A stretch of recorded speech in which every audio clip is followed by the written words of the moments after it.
దేవునికి నైవేద్యం పెట్టేటప్పుడు ఈ తప్పులను అస్సలు చేయకూడదు. మన హిందూ సనాతన ధర్మంలో భగవంతునికి చేసే పూజకు ఎంతటి ప్రాముఖ్యత ఉందో, ఆ పూజలో మనం సమర్పించే నైవేద్యం కూడా అంతే ముఖ్యమైనది.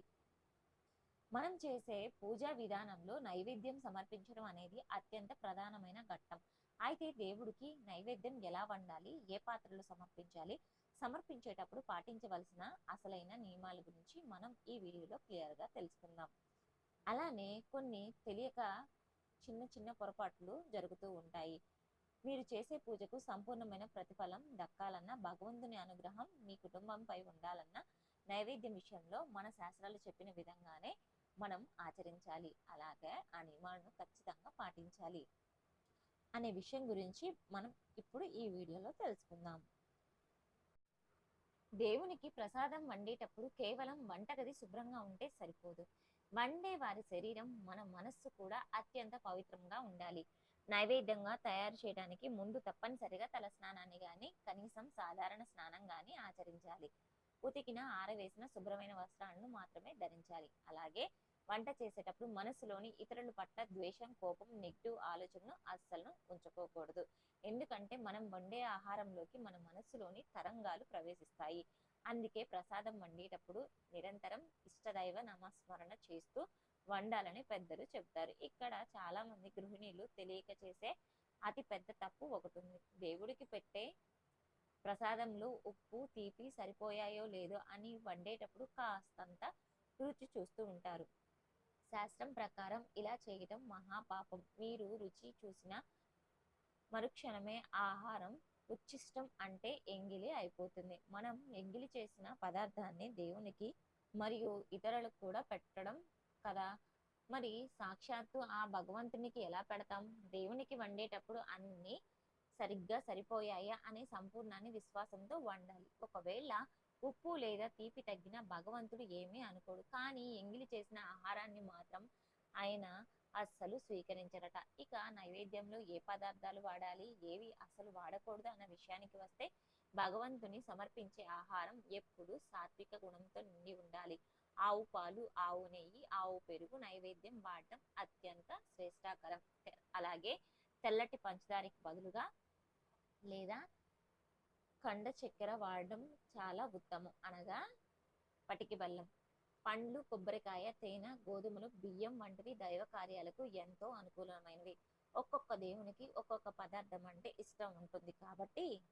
అలానే విష్ణుమూర్తికి పాయసం, పరమశివుడికి పంచామృతం లేదా మారేడు దళాలు, అమ్మవారికి పరమాన్నం, వినాయకుడికి ఉండ్రాళ్ళు లేదా కుడుములు, ఆంజనేయ స్వామికి అప్పాలు, ఇలా ఏ దేవుడికి పూజ చేస్తున్నామో వారికి ఇష్టమైన నైవేద్యాన్ని పెడితే రెట్టింపు పుణ్య ఫలితం. అదే సమయంలో ఉల్లిపాయ, వెల్లుల్లి, మాంసాహారం, మసాలాలను, మితిమీరిన కారం ఉన్న పదార్థాలను తామసిక ఆహారాలు అంటారు. కాబట్టి వీటిని పూజ గదిలో అస్సలు వాడకూడదు. అలాగే నిల్వ ఉన్న పదార్థాలను బయట హోటల్లో కొనుక్కొచ్చిన భగవంతునికి నైవేద్యంగా పనికిరావు. మీరు ఇంట్లో స్వయంగా కొద్దిగా వండినా సరే అది దేవుడికి చాలా ప్రీతికరమైన ప్రసాదంగా భావించబడుతుంది. మీరు వండిన నైవేద్యాన్ని ఏ పాత్రలో దేవునికి ముందు పెడుతున్నామో అనేది కూడా చాలా ప్రాముఖ్యమైనది. అలానే గమనించుకోవాలి. బంగారం, వెండి, రాగి, ఇత్తడి, కంచు లేదా కనీసం శుభ్రమైన మట్టి పాత్రలో అయినా నైవేద్యం నివేదించడం శాస్త్ర సమ్మతం. అరటి ఆకు లేదా మోదుగ ఆకులలో పెట్టడం కూడా చాలా శ్రేష్టకరమైనది. కానీ ఇనుప, స్టీలు, అల్యూమినియం మరియు ప్లాస్టిక్ పాత్రల్లో దేవునికి పూజలో కానీ నైవేద్యానికి కానీ అస్సలు ఉపయోగించకూడదు. మీరు ఎంత గొప్ప అమృతాన్నైనా వండి నైవేద్యంగా పెట్టినా సరే అందులో ఒక చిన్న తులసి దళాన్ని లేదా లేకపోతే శ్రీ మహావిష్ణువు దానిని స్వీకరించడట. తులసికి ఆహారాన్ని పవిత్రం చేసే నెగిటివ్ ఎనర్జీ పారద్రోలే అద్భుతమైన శక్తి ఉంది. కాబట్టి ప్రసాదం పైన ఖచ్చితంగా ఒక తులసి ఆకును ఉంచాలి. పరమశివునికి నైవేద్యం పెడితే మారేడు దళం ఉంచాలి. నైవేద్యంగా వండగానే నేరుగా పొయ్యి మీద నుండి దించి ఆవిర్లు కక్కుతున్న వేడి వేడి పాత్రను తీసుకెళ్లి దేవుడి ముందున పొరపాటును కూడా పెట్టకూడదు. అలాగని మరీ చల్లారిపోయిన ఆహారాన్ని కూడా పెట్టకూడదు. మనం తినడానికి గోరువెచ్చగా ఉన్నప్పుడు మాత్రమే సమర్పించాలి. దేవుడి ముందు నేరుగా నేల మీద కాకుండా ఒక చిన్న మండలం దాని మీద నైవేద్యం పాత్రను ఉంచాలి. నైవేద్యం పాత్రం పక్కనే ఖచ్చితంగా ఒక గ్లాసులో లేదా ఉద్దిరణలో శుభ్రమైన త్రాగునీరు ఉంచాలి. భోజనంతో పాటు దాహార్తిని తీర్చడానికి జలం సమర్పించడం తప్పనిసరి. నైవేద్యం సమర్పించేటప్పుడు కుడి చేత్తో నీటిని తీసుకొని ప్రసాదం చుట్టూ 3 సార్లు తిప్పుతూ ఆ మంత్రాన్ని చదవాలి. మంత్రం రాకపోతే మనస్సులోని ఓం ప్రాణాయ స్వాహ, ఓం అపానాయ స్వాహ, ఓం వ్యానాయ స్వాహ, ఓం ఉదానాయ స్వాహ, ఓం నమానాయ స్వాహ, ఓం బ్రాహ్మణి స్వాహ అని సమర్పించుకోవాలి. నైవేద్యం పెడుతున్నప్పుడు ఎడమ చేతితో గంటను ఉపయోగించడం వల్ల చుట్టుపక్కల ఉన్న దుష్ట శక్తులన్నీ భగవంతుని చైతన్య ఆ ప్రసాదానికి ఆకర్షించబడుతుంది. నైవేద్యం సమర్పించిన వెంటనే పూజ గదిని తలుపులు వేసి మూసేయాలి లేదా ఒక చిన్న తెరను అడ్డుగా వేయాలి. భగవంతుడు నైవేద్యాన్ని స్వీకరిస్తున్నప్పుడు మనం చూడకూడదని ఆయనకు ఏకాంతాన్ని కల్పించాలి. చాలా ఇళ్లలో ఉదయం దేవునికి నైవేద్యంగా పెట్టి సాయంత్రం వరకు ఆ ప్రసాదాన్ని దేవుని దగ్గరే ఉంచేస్తూ ఉంటారు. ఇది చాలా పెద్ద పొరపాటు. నైవేద్యం పెట్టిన 15 నిమిషాల తర్వాత భగవంతుణ్ణి దాన్ని స్వీకరించారు అనే భావనతో ఆ పాత్రని అక్కడి నుంచి తీసివేయాలి. గంటల తరబడి అక్కడే వదిలేస్తే ఆహారంలోని శక్తిని ఇతర అదృశ్య శక్తులు గ్రహిస్తాయి. దీనినే నిర్మల్య దోషం అంటారు. దైవాన్ని మరియు నివేద్యాన్ని తీసివేసిన తర్వాత అది సాధారణ ఆహారం కాదు, సాక్షాత్తు దేవుని ఆశీస్సులతో నిండిన మహాప్రసాదం. ఆ ప్రసాదాన్ని ముందుగా ఇంట్లోని వారందరూ స్వీకరించాలి.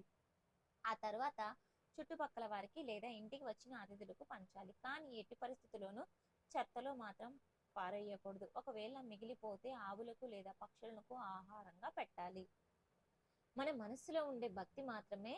మీరు ఎన్ని రకాల పిండి వంటలు పరమాణాలు చేసి పెట్టినా అందులో స్వచ్ఛమైన భక్తి లేకపోతే అది వ్యర్థమే. శ్రీమద్ భగవద్గీతలో శ్రీకృష్ణ పరమాత్మ అర్జునుడితో ఎవరైతే నాకు అత్యంత స్వచ్ఛమైన భక్తితో ఒక ఆకును గాని, ఒక పువ్వును గాని, ఒక పండును గాని లేదా కనీసం గుక్కెడు నీటిని కానీ సమర్పిస్తారో ఆ భక్తుడు ప్రేమతో ఇచ్చిన దానిని నేను ఎంతో సంతోషంగా ఆరగిస్తాను అని అద్భుతంగా చెప్పారు. శ్రీరాముడు శబరి ఇచ్చిన ఎంగిలి పండును ఎంతో ఇష్టంగా తిన్నారు.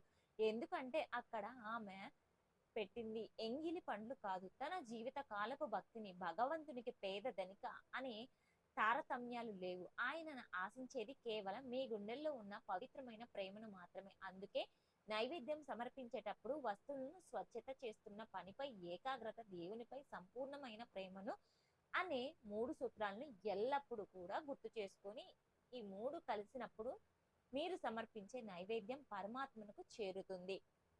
దేవుడికి నైవేద్యం పెట్టేటప్పుడు కాదు, మనం రోజువారీ తినే ఆహారం పట్ల కూడా ఇంతే గౌరవాన్ని, కృతజ్ఞతను కనబడిస్తే మన జీవితం ఎంతో సుఖశాంతులతో వర్ధిల్లుతుంది.